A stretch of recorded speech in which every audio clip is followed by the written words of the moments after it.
ಕರುಣ್ ನಾಯರ್ ಒಂದಾನೊಂದು ಕಾಲದಲ್ಲಿ team India ಪರ ಆಟವಾಡಿ ತ್ರಿಬಲ್ ಸೆಂಚುರಿ ಬಾರಿಸಿದ್ದ ಆಟಗಾರ. ಭಾರತದ ಪರ ತ್ರಿಬಲ್ ಸೆಂಚುರಿ ದಾಖಲಿಸಿರುವುದು ಇಬ್ಬರು. ಒಬ್ಬರು ವೀರೇಂದ್ರ ಸೆಹವಾಗ್, ಮತ್ತೊಬ್ಬ ಕನ್ನಡದ ಹುಡುಗ ಕರುಣ್ ನಾಯರ್. ಕ್ರಿಕೆಟ್ ದೇವರು ಸಚಿನ್ ತೆಂಡೂಲ್ಕರ್, ಮಹಾಗೋಡೆ ರಾಹುಲ್ ದ್ರಾವಿಡ್ ಅವರಿಂದಲೂ ಸಾಧ್ಯವಾಗದ ತ್ರಿಶತಕ ದಾಖಲಿಸಿದ್ದ ಕರುಣ್ ನಾಯರ್ ವಿವಿಧ ಕಾರಣಗಳಿಂದ ಟೀಂ ಇಂಡಿಯಾದಲ್ಲಷ್ಟೇ ಅಲ್ಲ, ಕರ್ನಾಟಕ ತಂಡದಲ್ಲೂ ಕೂಡ ಸ್ಥಾನ ಕಳೆದುಕೊಂಡರು. ಈಗ ಆಡುತ್ತಿರುವುದು ವಿದರ್ಭ ತಂಡಕ್ಕೆ. ವಯಸ್ಸಿನ್ನು ಕೇವಲ 33.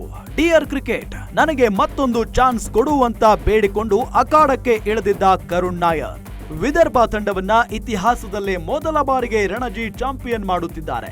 ಅಷ್ಟೇ ಅಲ್ಲ, ಫೈನಲ್ ಪಂದ್ಯದಲ್ಲಿ ಮತ್ತೊಂದು ಶತಕವನ್ನು ದಾಖಲಿಸಿದ ಕರುಣ್ ನಾಯರ್ ಈ ವರ್ಷದ ದೇಸಿ ಕ್ರಿಕೆಟ್ ಟೂರ್ನಿಗಳಲ್ಲಿ ದಾಖಲಿಸಿರುವ 9ನೇ ಶತಕ ಇದು.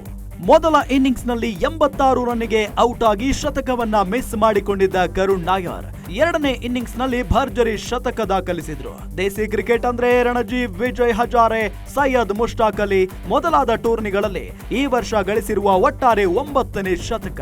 ವಿಜಯ್ ಹಜಾರೆಯಲ್ಲಿ 5, ರಣಜಿಯಲ್ಲಿ 4, ಒಟ್ಟಾರೆ ಪ್ರಥಮ ದರ್ಜೆ ಕ್ರಿಕೆಟಿನಲ್ಲಿ 23ನೇ ಸೆಂಚುರಿ. ಕರುಣ್ ನಾಯರ್ ಮೇಲೆ ಇನ್ನು ಬಿಸಿಸಿಐ ಆಯ್ಕೆ ಮಂಡಳಿಗೆ ಕರುಣೆ ಬಂದಂತಿಲ್ಲ. ಆದ್ರೆ ಈಗಲೂ ಒಂದು ಚಾನ್ಸ್ ಇದೆ. ಇಂಗ್ಲೆಂಡ್ ವಿರುದ್ಧ ಟೆಸ್ಟ್ ಸರಣಿ ನಡೆಯಬೇಕಿದೆ. ಆ ಟೀಮ್ಗಾದ್ರೂ ಕರುಣ್ ನಾಯರ್ ಸೆಲೆಕ್ಟ್ ಆಗ್ತಾರಾ? ಆಗಲೇಬೇಕು ಅನ್ನೋದು ಪ್ರತಿಯೊಬ್ಬ ಕರ್ನಾಟಕ ಪ್ರೇಮಿಯ ಕನಸು. ಕರುಣ್ ನಾಯರ್ಗೆ ಕ್ರಿಕೆಟ್ ಚಾನ್ಸ್ ಕೊಟ್ಟಿದೆ.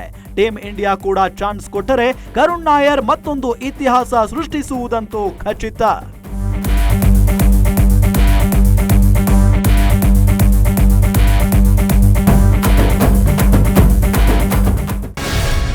ಗ್ಯಾರಂಟಿ ನ್ಯೂಸ್, ಸುದ್ದಿ ಖಚಿತ, ನ್ಯಾಯ ನಿಶ್ಚಿತ.